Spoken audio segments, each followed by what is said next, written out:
అంటే ఎవరంటే మా రాజు అయినా మా రాజు అయినా ఎవరంటే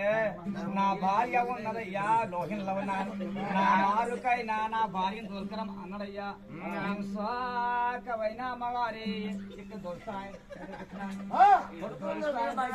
వచ్చిన ఓయమ్మ దొరసానే అయ్యో మీరు ఎక్కడ వచ్చిరున్నాయినా మీకు ఏమి పని కలిగింది ఏం పని అంటే ఏమి పని